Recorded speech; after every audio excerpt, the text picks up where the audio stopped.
દર્શક મિત્રો, મહામંથન મંતવ્ય ન્યૂઝમાં આપનું સ્વાગત છે। પાટણના ચણાસમા તાલુકાના જેલિયા ફાર્મ હાઉસમાં થોડાક દિવસ પહેલાં કેટલાક હથિયારબંધ ટોળા છે તે જાહેરમાં આતંક મચાવે છે। પોલીસને ત્યાંથી ભાગવું પડે જીવ બચાવીને તેવી સ્થિતિનું નિર્માણ થાય છે। જોકે આ ગેંગ વોર વચ્ચેની બબાલ કહેવાઈ રહી છે, જેમાં મસ્તાની ગેંગ અને વામૈયા ગેંગ વચ્ચેનો આ ડખો હતો, જેમાં પોલીસને આ જે ઘટનાક્રમમાં ભાગવાની નોબત આવી હતી તે બાદ બીજા દિવસે જે હથિયારો સાથે ટોળું ધસી આવ્યું હતું તેમનું પોલીસ જાહેરમાં સરઘસ કાઢે છે, તેમની ટાંટિયા તોડ સર્વિસ કરવામાં આવે છે। આ ઘટનાનો વિડીયો પણ સોશિયલ મીડિયા ઉપર વાયરલ થયો હતો।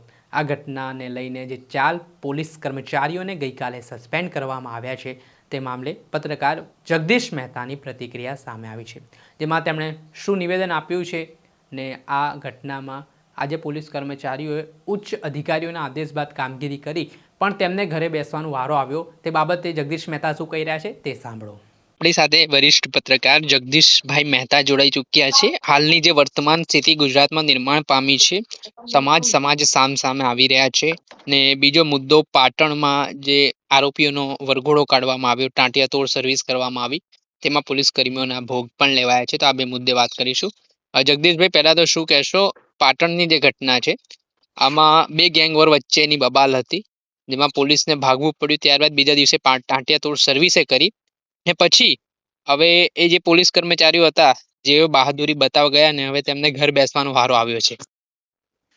આઈ થિંક એમાં સરકાર જુદું વલણ લેશે। આ તો બહુ ખરાબ કહેવાય। તો કાલ સવારે પોલીસ કાયદો અને વ્યવસ્થાની રક્ષા કઈ રીતે કરી શકે? અત્યારે અલ્પેશભાઈ ઠાકોરે પ્રેશર કર્યું અને એની ઉપર 2-3-4 પોલીસ વાળાને સસ્પેન્ડ કર્યા। આ પદ્ધતિ જ ખોટી છે। સમાજ કોઈ દી કોઈ ગુંડાના સાથમાં ન હોય। આજે પાટણમાં થયું એ કઈ સમાજનો હતો એટલે પોલીસે ગુનો નોંધ્યો એવું નતું, એનો વાંક નતો કે કોઈ પર્ટિક્યુલર સમાજનો હતો। એની આખી કારસ્તાન, એના કારનામા ઈ અસામાજિક હતા એટલે સરકારે આવી વ્યવસ્થા કરી, સમજી લ્યો। તો એમાં સમાજ જયારે આવું આવે એ બહુ ખતરનાક ને બહુ ખરાબ કહેવાય। આ તો અમે જેમ પાકિસ્તાનમાં ગુડ ટેરરિસ્ટ અને બેડ ટેરરિસ્ટ કે સરકાર દ્વારા પ્રાયોજિત હોય ઈ સારા આતંકી, સરકારના કયામાં ન હોય ઈ ખરાબ આતંકી, એમ થોડું હાલે। આતંકી હોતા હે। એમ સમાજ જયારે ગુંડાનો પણ સાથ આપવાની કોશિશ કરે, અલ્પેશભાઈએ કરી હોય કે બીજા કોઈ સમાજે, બધા કરી જ રહ્યા છે, પણ ઈ જયારે સમાજ જયારે ગુંડાના ફેવર કરવા માંડે તો પછી જંગલ રાજમાં આમાં કોઈ કાયદાનું શાસન રહે જ નહીં। અહીંયા સુરેન્દ્રનગર પંથકમાં તમારી જાણ ખાતર ઓલા જે એક કલેક્ટર હતા જેનું કૌભાંડ આવ્યું, કરોડો રૂપિયા જમીનના એને વગેરે કરાવવાના ખાધા, બધા જેલમાં ગયા, એની ફેવર પણ પાટીદાર સમાજના લોકોએ કરી હતી। બોલો ભાઈ, કમસે કમ એમ કહે તો હજી સમજી શકાય કે ભાઈ આ બધા તથાકથિત આરોપ છે અથવા તો આને સંડોવવામાં આવ્યા છે, પણ એ નિષ્ઠાવાન છે અને જો એ અપરાધી સાબિત થાય તો એની જવાબદારી સમાજ લેશે। હાલો, સમાજ જિંદગીમાં કોઈ માથું ઊંચું કરીને તમને નહીં કહે, પણ એની પાસે એવા આધાર પુરાવા હોય કે ભાઈ આ કલેક્ટર સારામાં સારા હતા પરંતુ એને બુદ્ધિપૂર્વક ષડયંત્રના ભાગરૂપે હેરાન કરવામાં આવ્યા, તો સમાજ એની ફેવર કરે, એ સમજી શકાય। પણ કારણ કે અમારા સમાજનો છે તો પછી તમે એમ કહો કે ભાઈ આ ભલે બિયર હોય પણ એમાં તુલસીનું પાન નાખી દો એટલે એને પંચામૃત ગણી લો, એમ ક્યાંથી હાલે? એટલે અલ્પેશ ઠાકર હોય કે ભાઈ પાટીદાર સમાજ હોય કે ઇતર કોઈ પણ સમાજના લોકો જે છે, જ્યારે ગંદકી, જો ગંગા પવિત્ર હોય, આપણે છે ને જ્ઞાતિ ગંગા એવો શબ્દ છે, જ્ઞાતિ ગંગા, પણ ગંગા હું કામ કે ભાઈ ગંગા પવિત્ર છે પણ ગંદકી પવિત્ર ન હોય ગંગાની। ગંગાની ગંદકી તો ગંદકી જ હોતી હૈ, પવિત્ર કઈ ગંદકી ન ગણાય। એમ સમાજના માણસો નિર્દોષ હોય, એની ભેર કરે, એની ફેવર કરે એ ચાલી શકે, પણ આવા કેસમાં જ્યાં પાટણ જેવા કેસમાં પોલીસે તમે, અને એમાંય પાછા 2 પ્રકરણ છે। પોલીસ શું કરે છે, એના જે વડા હોય, જો પોલીસે એના ઉપરી અધિકારીને પૂછ્યા વગર તો વરઘોડો કાઢ્યો ન હોય। બીજું, વરઘોડો કાઢવાનું સ્વયં હર્ષ સંઘવીજીએ કીધું જ છે ને, ગૃહમંત્રી શ્રીએ, વરઘોડા નીકળશે તો ધન્ય હો, આને નીકળવા જ જોઈએ। હું તો એમ કહું, અપરાધી તત્વોને જાહેરમાં સજા ન આપો ત્યાં સુધી બીજા લોકોને એનો ખોફ ભરતા તો નથી હોતો। સમાજમાં પ્રેરણા ક્યારે બને? કોઈ આપણે તમે જુઓ આ બધા નામની તકતી લખાવે છે, કોઈ પરબ બાંધે છે કે કોઈ ધર્મશાળા કે કોઈ બીજું ભોજનાલય કે એમાં તકતી શું કામ મારે ફલાણાભાઈ તરફથી ને ઢીકણાભાઈ તરફથી? એટલા માટે કે પ્રેરણા મળે બીજાને કે ભાઈ આવું થઈ શકે, તમારી પૈસાની લક્ષ્મીમાં આ રીતે પરિવર્તિત કરી શકાય. જે આરબ અમીરાત થી માંડીને અમુક કટ્ટર મુસ્લિમ રાષ્ટ્રોમાં જાહેરમાં ફાંસી દે છે. શું કામ?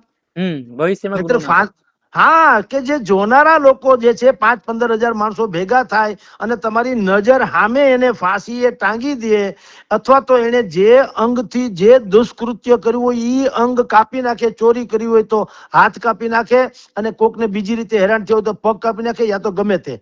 તો ઈ એટલા માટે કે બીજા સમાજના લોકોને ખબર પડે કે આ કરાય નહીં, એટલે જાહેરમાં સજા. તો આ વરઘોડો પણ એની માસીનો છોકરો, ઈ પણ ઈ જ છે.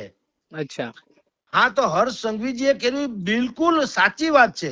એને આ વરઘોડા નીકળવા જ જોઈએ, પણ બધાના, એમાં ના નહીં, એમાં કોઈ ભેળસેળ નહીં કે કોઈ વાલા દવલા નહીં. તો અત્યારે જે વરઘોડો પાટણમાં નીકળ્યો એ તો બહુ મોટો ખંડણીખોર ને વ્યાજખોર હતો, એ તો જગ જાહેર છે. એ ક્યાં કોઈ સજ્જન માણસ હતો તે એનો વરઘોડા ન નીકળવા જોઈએ? એટલે ઈ જે કોશિશ કરી છે આ લોકોએ, પોલીસે કરી, તો પોલીસની સરાહના કરવી જોઈએ, અને સસ્પેન્ડ નહીં, એને તો પ્રમોશન આપવું જોઈએ. હું તો એમ કહું, કાંઈ એનું સન્માન કરવું જોઈએ. પ્રોબ્લેમ શું છે આપણે ત્યાં ફૈઝલભાઈ? પ્રોબ્લેમ બે છે. એક તો આ વિડીયો જો કોર્ટમાં રજૂ કરવામાં આવે ને તો ઓલાના અમસ્તાય પટ્ટા ઉતરી જાય, કારણ કે ત્યાં એવી એક દલીલ આવે કે કાયદો, તમારે પણ કઈ કોઈ અપરાધીને મારવાનો તમને કોઈએ કીધું નથી, અદાલત સજા કરશે, આવો એક ડખો છે આપણે ત્યાં.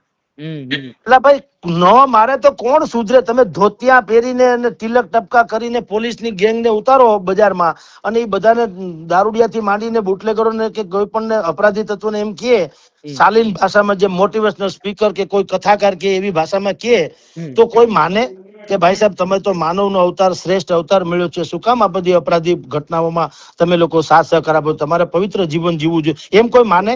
ના. એને ભાઠા મારો તો જ મેળ પડે, તો જ કાબુમાં આવે.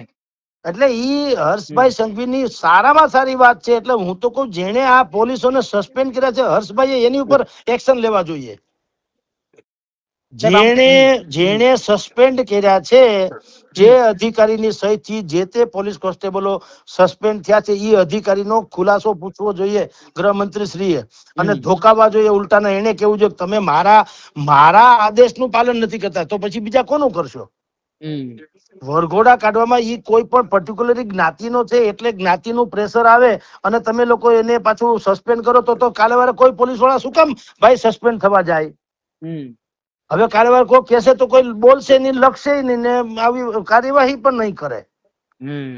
એટલે આ એક બહુ ખોટો દાખલો બેસાડી રહ્યા છે. ભલે અલ્પેશભાઈ લોકપ્રિય એના સમાજમાં, ઠાકોર સમાજમાં ભલે હોય, પણ એક તમને કહું, જ્યારે સમાજના નેતાઓ આ પ્રકારનું વલણ અપનાવે તો મારી દ્રષ્ટિએ સમાજે એનો પ્રશ્ન જવાબે પૂછવો જોઈએ. સમાજ કોણ? જેના નામે આ નેતાઓ ચરી ખાતા હોય ને એ સમાજે, એમ કઉ છું.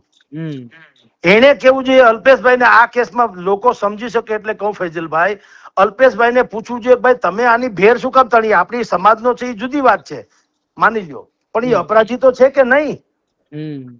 તો અપરાધ એને કરવાની છૂટ એવું કોઈ સમાજનું એટલી બધી કઈ ફેવર કરવાનું હોય ક્યારેય? તો તમે જો અપરાધીને શરણ આપતા હો તો બિહારમાં ને ઉત્તર પ્રદેશમાં ને આવું થાય. ઓલા અતિક અહેમદ ને બધાને આપતા હતા ને. ભારતીય જનતા પાર્ટી અમિત શાહ થી માંડીને યોગી આદિત્યનાથ સુધીના એ બધાએ કીધું કે ઓલો અતિક જે હતો માફિયો, એને સંરક્ષણ કોનું હતું? સમાજવાદી પાર્ટીનું. તો બધાય જાહેરમાં ટીવી ડિબેટમાં એને કહેતો ખરા કે ભાઈ તમને આ અતિકભાઈ બહુ કેમ રૂપાળાને વાલા લાગે છે? એનો અર્થ એમ છે કે તમારી શરણાગતિ, તમારા શરણે હતો, અથવા તો તમારા ઈશારે માફિયો થતો. તો ત્યાં આપણે આવા માફિયાઓની ફેવર કરનારા સામાજિક કે રાજકીય પાર્ટીઓને આપણે ટીકા કરીએ છીએ, ને અહીંયા અલ્પેશભાઈ કે એટલે 4 પોલીસ વાળાને સસ્પેન્ડ કરી દઈએ, કેવું કહેવાય? બિલકુલ.